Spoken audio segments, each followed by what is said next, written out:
Welcome to the Space Marketing Podcast, where we look at marketing principles, strategies, and tactics through the lens of space. Hi, I am your host, Izzy House, and I am so excited to share my journey with you as we explore the different space industries.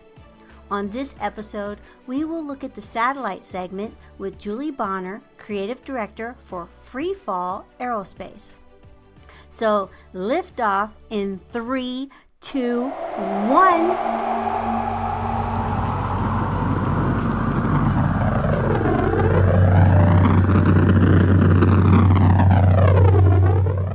Welcome to the Space Marketing Podcast. Information relating to our discussion today and links to the video version can be found in the episode show notes on spacemarketingpodcast.com. Please like and subscribe to the podcast. It will help more people reach beyond the atmosphere. Information in this episode is for entertainment and information only. Please consult a professional for your specific situation. Our next guest is Julie Bonner, Creative Director from Freefall Aerospace. Freefall is developing revolutionary antennas for satellite communications.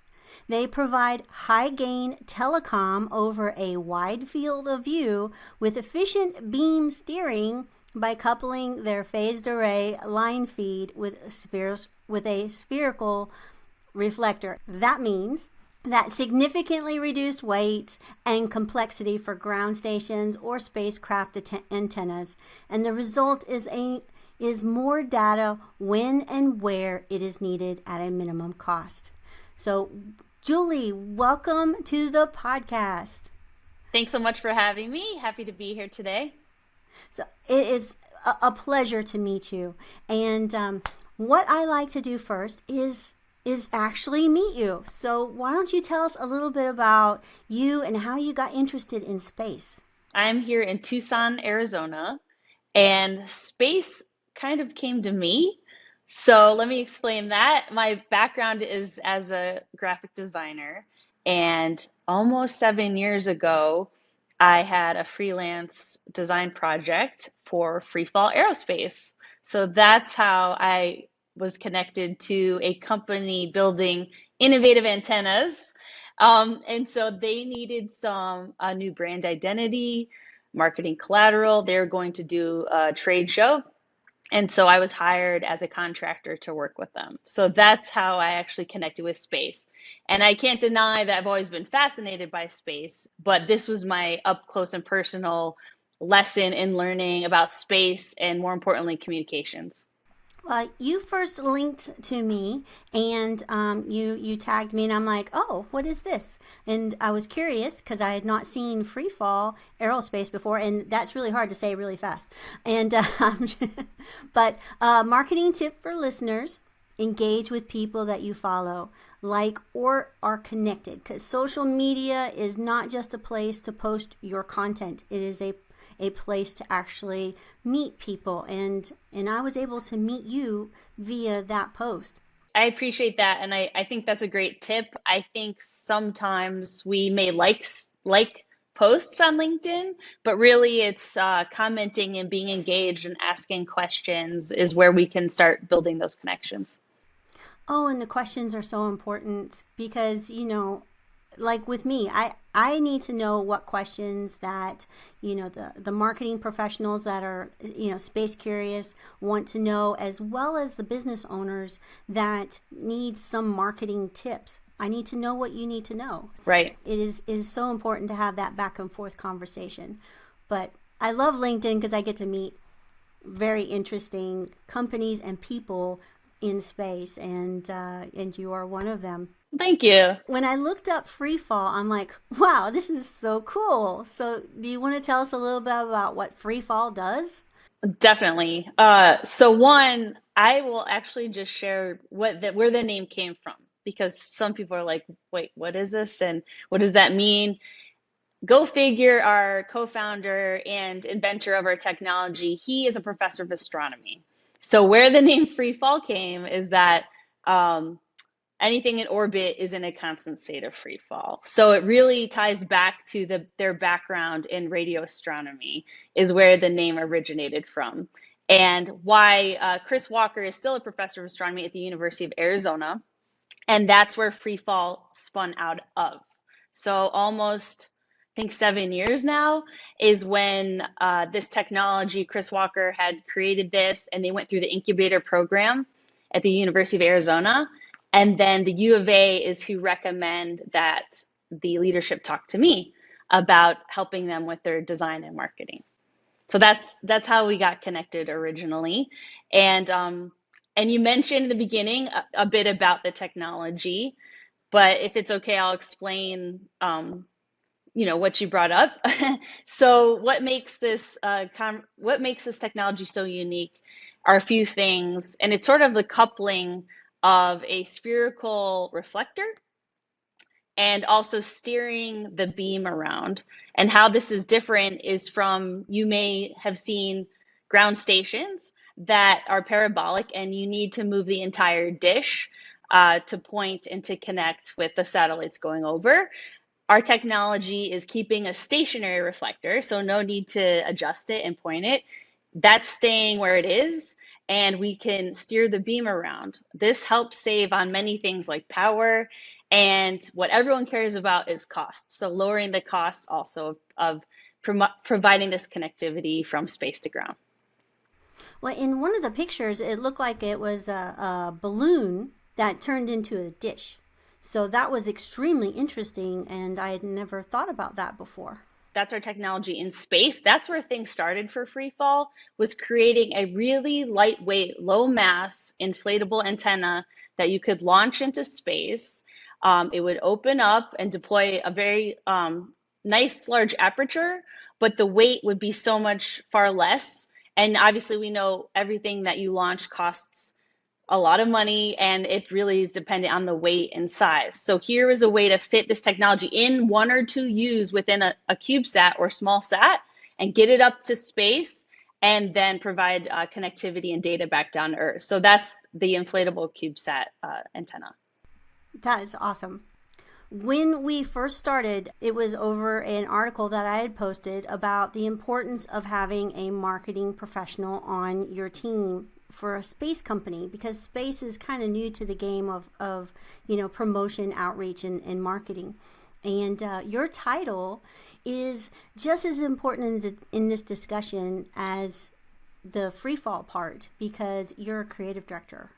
So you want to tell us a little bit about what it is you do for Freefall and the importance of marketing and promotion in the company.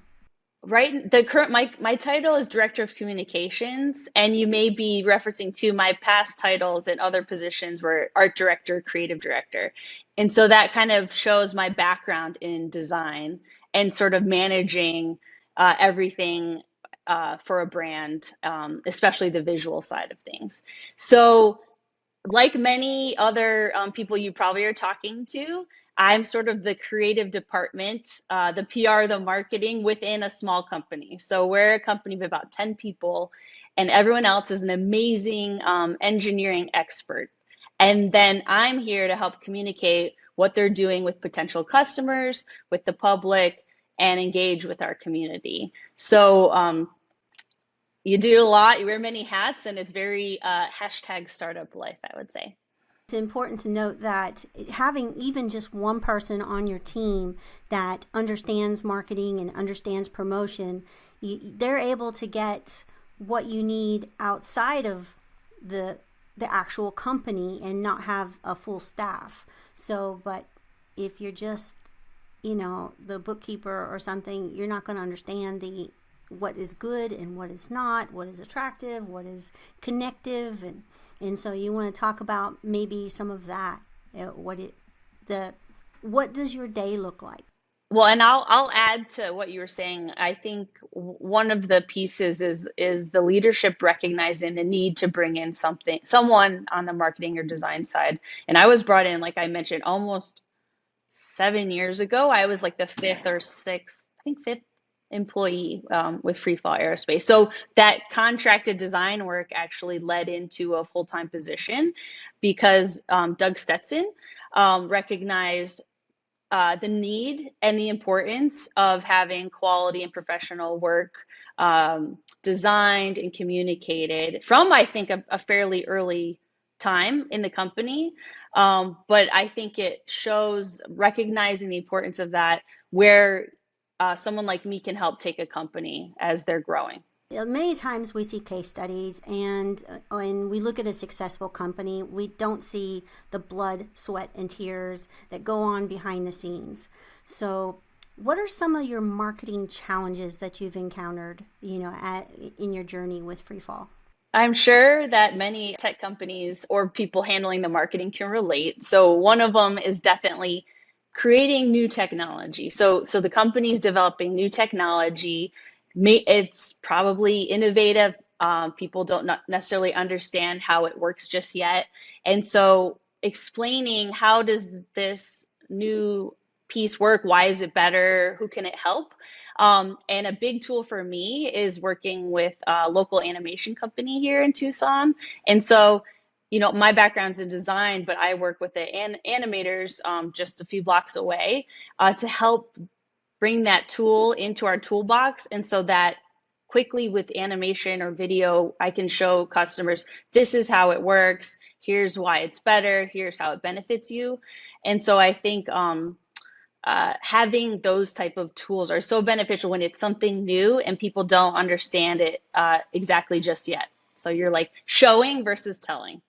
And I'd like to point out that you said how it benefits them, that you are not sitting there trying to make a widget and force it down their throats. You're showing them how it benefits them. Yes. And another piece, so the them is obviously our customers. And so we're in a B2B business. And like you mentioned, we met on LinkedIn. So that's on behalf of Freefall. That's where I'm spending more of my time on social, is on LinkedIn for the company. The other challenge that I was going to mention, and this ties right in, is the them. I can't always speak about who they are. And so that's a tricky part as a marketer. I would love to share the companies that we've been working with. And at some point that should happen.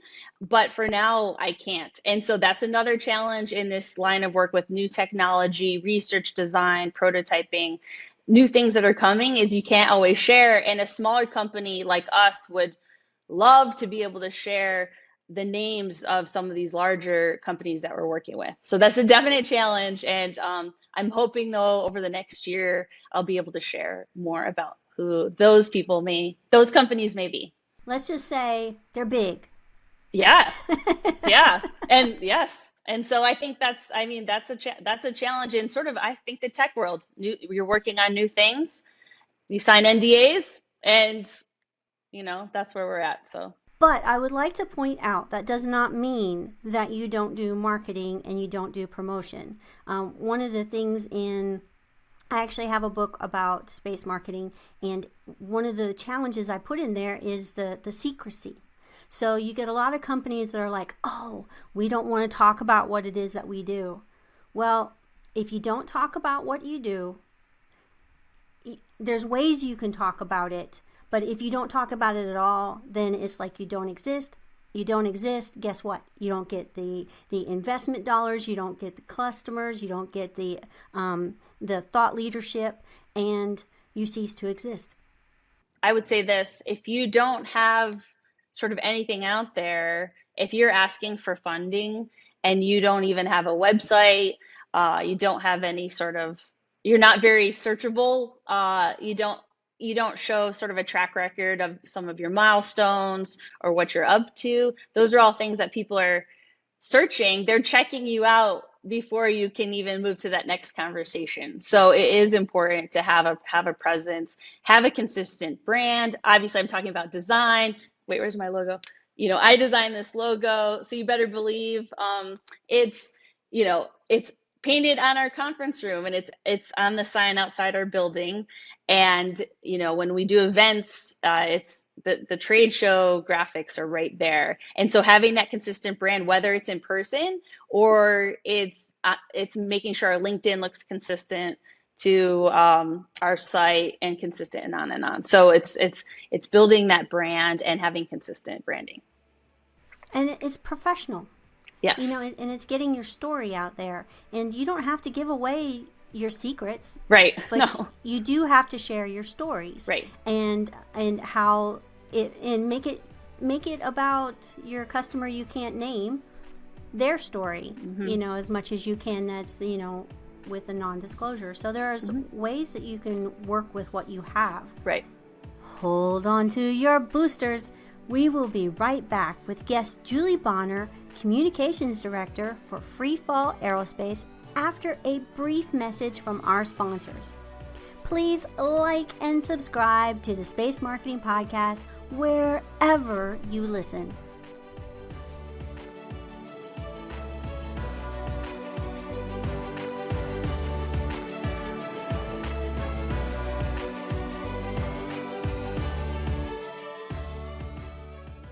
In the incubator that I was first part of, it was a technology incubator. They had some incredible tech out there that could have really solved a lot of global problems, but nobody knew they existed. And so those solutions, those cure for cancers, are sitting in a file box in some storage unit gathering dust. Yeah. So you got to be out there. And back to the investors. If you're presenting to an investor and you don't have a nice looking PowerPoint that has a really strong story in it, which marketing professionals know how to craft, then if they have 20 people that are presenting to them, they're only going to remember the ones with the really good stories of why they should invest in them and who they are. So even if it doesn't go outside of the boardroom, you still need to have this type of position in your company. It really does make a difference. Agreed. We're tweaking our pitch deck again right now, and that it's a work in progress, and it sometimes changes, and also tailoring it to who you're speaking to. So yes, that's important. Absolutely. You got to know them. So once you figure them out and what they're looking for, then you craft your story to hone in on that so that they feel it. They feel you. And so that's important. So time to toot your horn. What are some marketing successes that you've had with Freefall? It's so funny. I had to write down a few things because I feel like in this world you move so fast, and so I'm always on to the next thing. I'm like, and so looking back though, I think, I feel proud of this brand that I helped create from scratch. So I would say the biggest piece is coming in, learning about the technology. I have fantastic people on the team here to teach me all kinds of things and about, how things work. Sometimes a little too much detail. If you're an engineer, you know what I'm talking about. But learning all about this and understanding who the customers are, and then creating a brand that's, like we mentioned, professional, speaks to the problems we're trying to solve, has interesting and engaging sort of graphics to catch attention, but also to show what we're talking about. And so for me, I think the biggest thing is just building this brand over time. And you can't do it in a day. And sometimes people get confused about the word brand too. And although I'm a graphic designer and I would love to think the logo is the only important thing about your brand, it's really what your customers think about you. So it's not just the visual stuff I'm talking about, but it's like your messaging, it's how you treat your customers, it's are you a great collaborator? It's all those things put together. So I think I help create this foundation and to help with this amazing technology. So I'm like, a little piece of this team here. So it's great. And your customers and your clients and your audience, they decide who your brand is.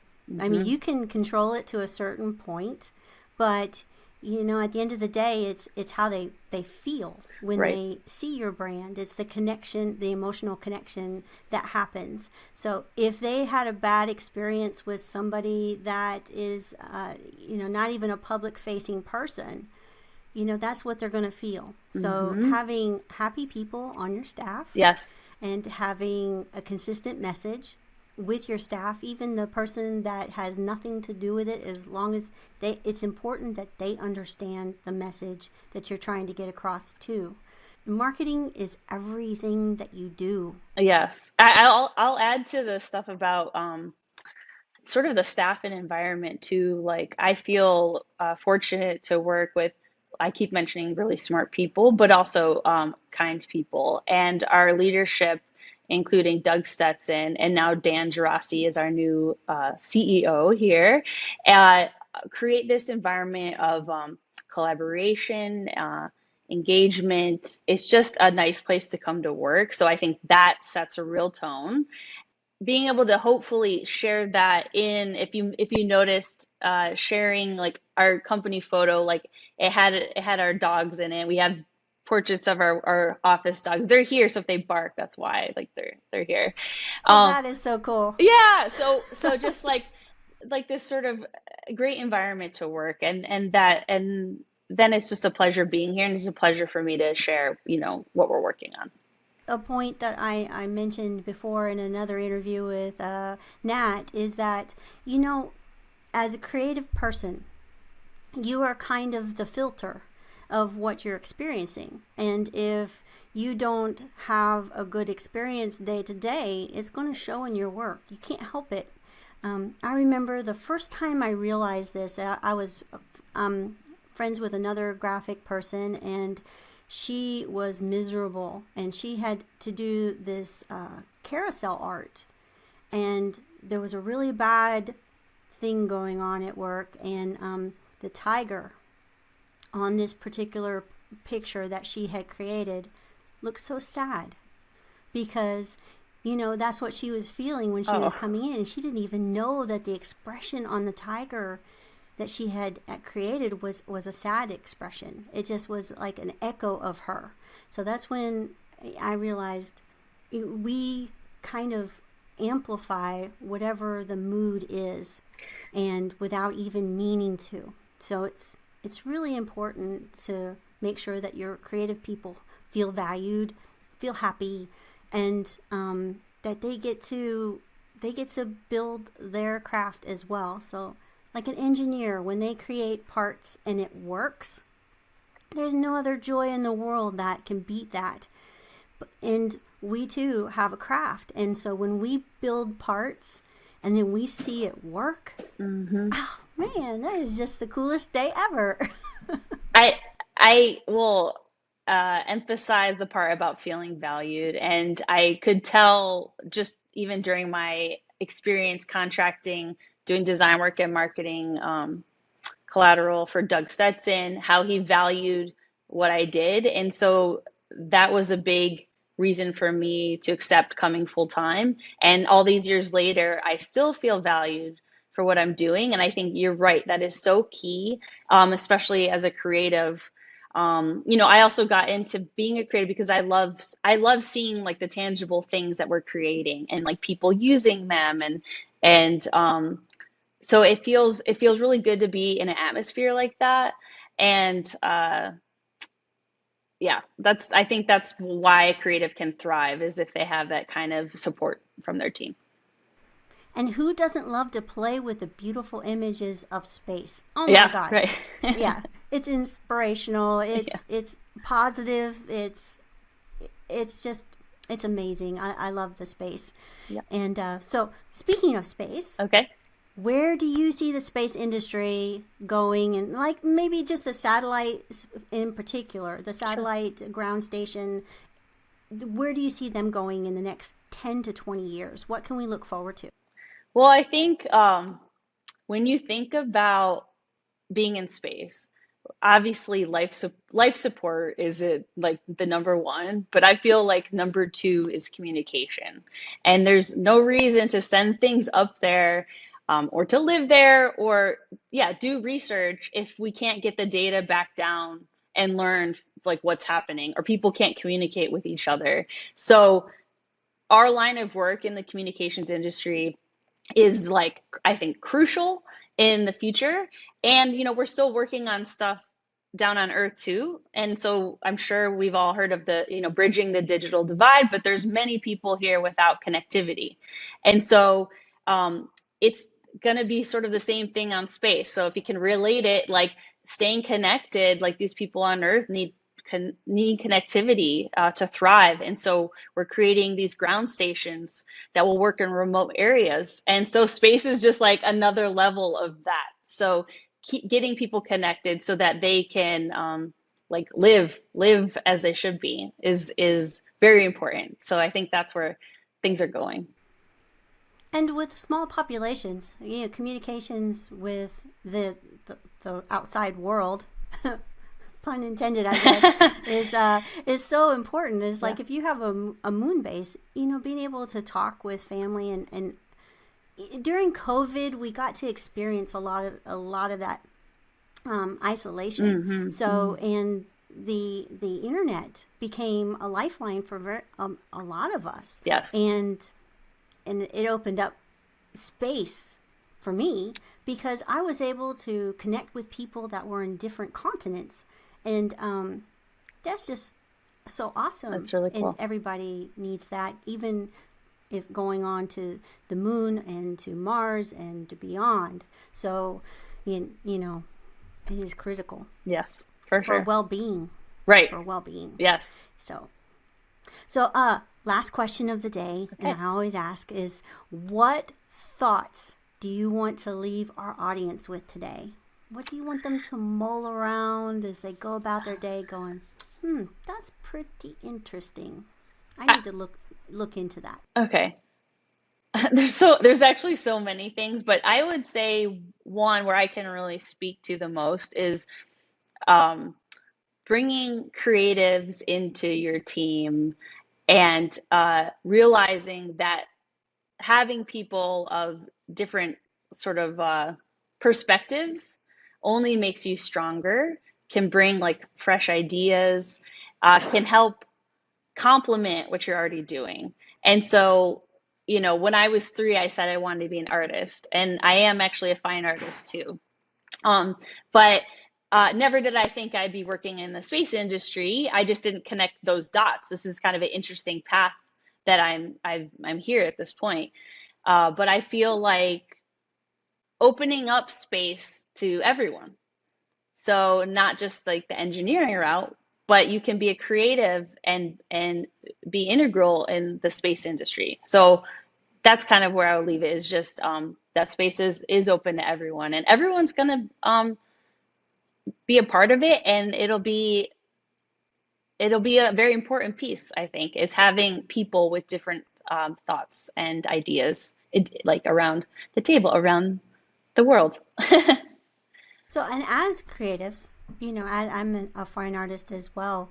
And, we have a different perspective, and we see things differently. Correct. So, and we're kind of, I think, a bridge between an engineer and the public, Mm-hmm. So we can see things like an engineer, but we can translate, what we see into different words.